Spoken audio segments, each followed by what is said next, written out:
Bueno, mira, Evelyn, hay dos niveles. Uno, el aspecto social que reclama una profunda educación con una información que tenga como base, yo diría, sí pensamientos diversos, pero la ciencia.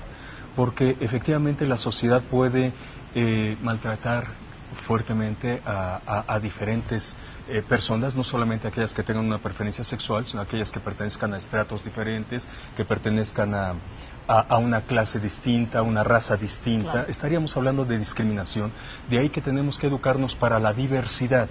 Ahora, dentro de la familia, yo plantearía que el punto no es la preferencia heterosexual, homosexual o bisexual.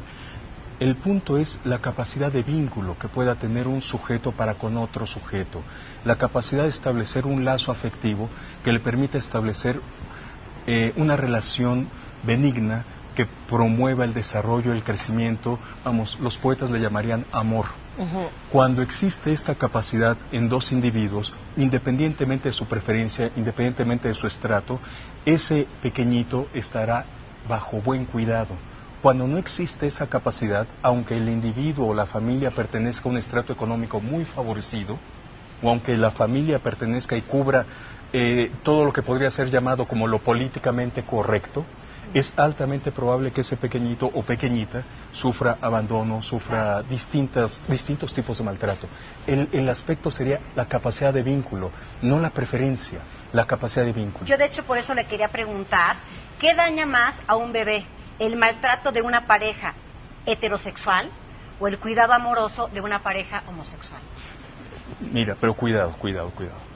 A un bebé le daña más el maltrato de una pareja heterosexual, homosexual, bisexual. A un bebé le daña el maltrato. Hay que tener cuidado. Esto no significa arriba los homosexuales o abajo, o arriba los heterosexuales. No.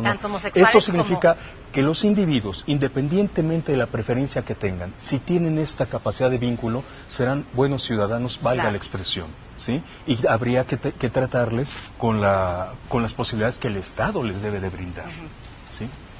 Sería mi opinión, Paul. Ahora, sí, por Quisiera favor. decir algo. Hay personas, he escuchado opiniones que se manifiestan horrorizadas porque a partir de marzo, cuando empiecen en forma los matrimonios entre personas del mismo sexo, la sociedad mexicana y particularmente sus familias se van a tornar muy diversas y muy raras. Bueno, no se asusten, la sociedad mexicana ya es diversa hoy en día.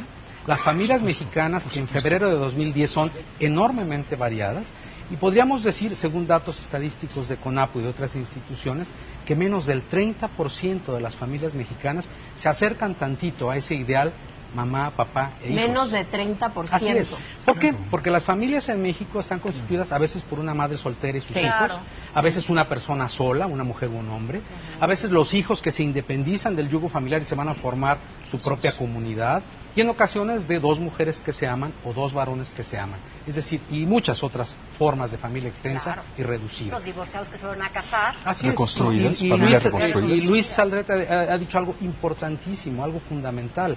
Es realmente no la orientación erótico-afectiva, no importa cuál sea nuestra preferencia sexual, sino más bien nuestra capacidad de amor, nuestra capacidad de destinarnos al otro, de brindarnos a plenitud. Y eso lo hacen todos los seres humanos de buena fe, de buen corazón, como decimos, independientemente de con quién se acueste. Claro, y ahora, ¿cuáles son los efectos futuros en el niño y en la sociedad en general? Porque ahorita estábamos hablando justamente de eso, ¿no? De cómo el cuidado, cómo el niño necesita amor, pero cómo sería ya viéndolo en un general, en un futuro.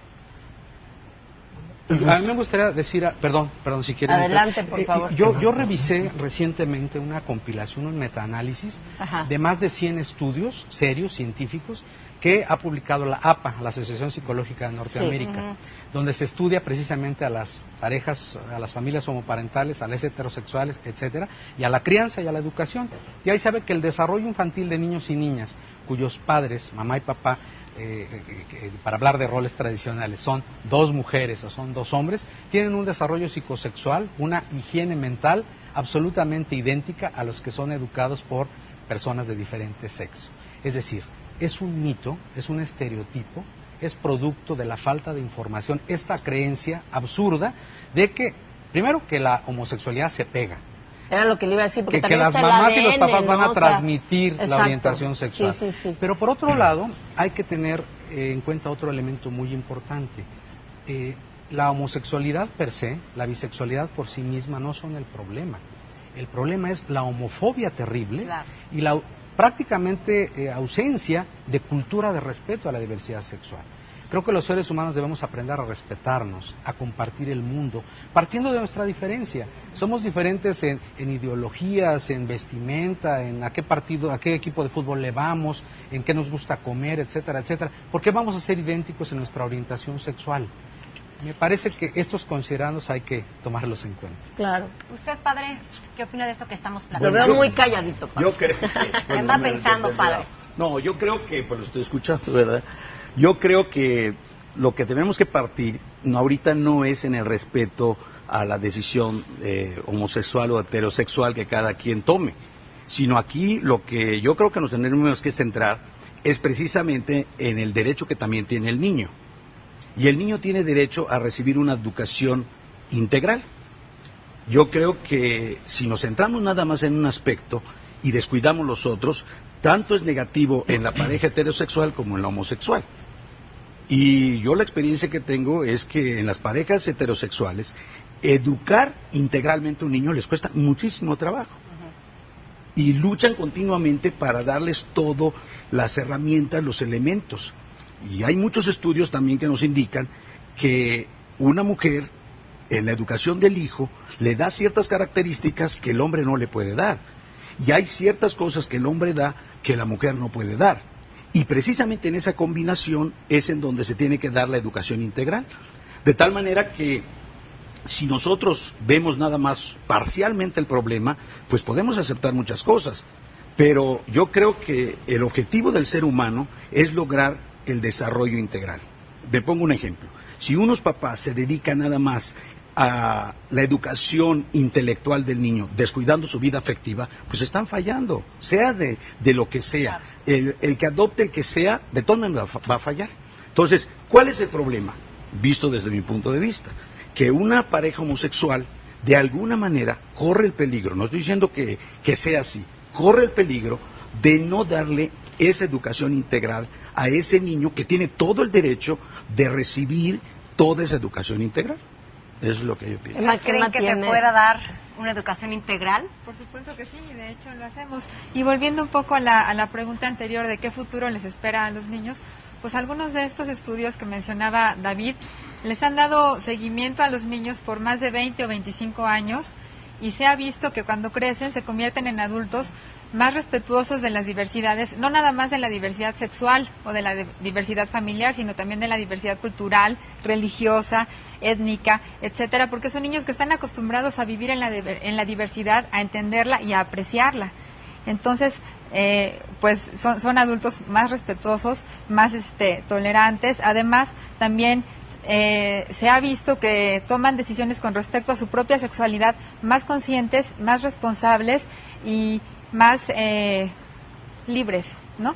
Y también por otro lado, bueno, no quiero que parezca como una apología de las parejas del mismo sexo, pero el último estudio publicado en Alemania incluso mostró que los hijos educados en parejas del mismo sexo alcanzan niveles universitarios, maestrías, doctorados, en más proporción que los hijos educados por parejas heterosexuales. Y en cuanto al día a día, en cuanto a la educación integral, pues por supuesto, mira, yo lo que he podido ver, no nada más como parte de una familia homoparental, sino además como coordinadora de un grupo de familias homoparentales, es que cuando los niños llegan a nuestras familias, ya sea de manera, bueno, mediante la adopción o de manera biológica, por ejemplo, mediante la inseminación, son niños que tienen mucho tiempo de ser deseados, de ser buscados, niños realmente, pues eso, muy, muy queridos, y entonces llegan a la familia con unas mamás o unos papás mucho más preparados, que nos hemos educado precisamente en mucho más en la cuestión de la educación positiva, de la crianza consciente,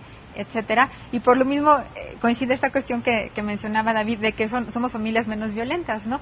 Y el día a día, por supuesto que les damos una educación integral, precisamente porque estamos conscientes de que nuestras familias no son la norma, y entonces estamos preparadas para educar a nuestros niños de una mejor manera y además para enseñarles incluso a enfrentar la discriminación si le llegan a sufrir. Entonces, los padres heterosexuales no son garantía de seguridad y bienestar para un niño. Yo coincido con lo que dice el padre en términos de la educación integral. Me parece que eso es una idea muy importante que debe ser generalizada y adoptada como un modo de conducirse en la sociedad. Lo que no estoy de acuerdo es que sea privativo de la pareja heterosexual el brindar ese tipo de formación. Voy a decir una obviedad. Hijos e hijas biológicos no escogen a mamá y papá. Claro. Y en efecto, los chiquitos, las chiquitas, los niños, las niñas tienen muchos derechos. Y uno de esos derechos fundamentales es a ser amados, a ser cuidados, a ser protegidos, a ser educados. Y nos demuestra la práctica concreta, lo que vemos día con día, lo que nos arrojan los estudios de la investigación, que la pareja heterosexual tiene esa facultad, pero también la pareja homosexual. Dos mujeres que se aman, insisto, dos varones que han decidido compartir su vida, pueden ser magníficos en la educación y en la promoción de esa educación integral. ¿Por qué pensar que les va a hacer daño o que va a ser nocivo para su desarrollo el que sean personas del mismo sexo? La sociedad nos da muchas figuras, muchos modelos. No les van a faltar los modelos comportamentales de lo que son los hombres y las mujeres en nuestra cultura, porque no se les induce ni un rol ni una orientación sexual determinada, y también ahí la ciencia ha sido muy contundente en esa demostración. Vamos a ir a un corte, tenemos muchas cosas que decir. Estamos en el debate Pensar México, que es con nosotros adopción entre gente homoparental.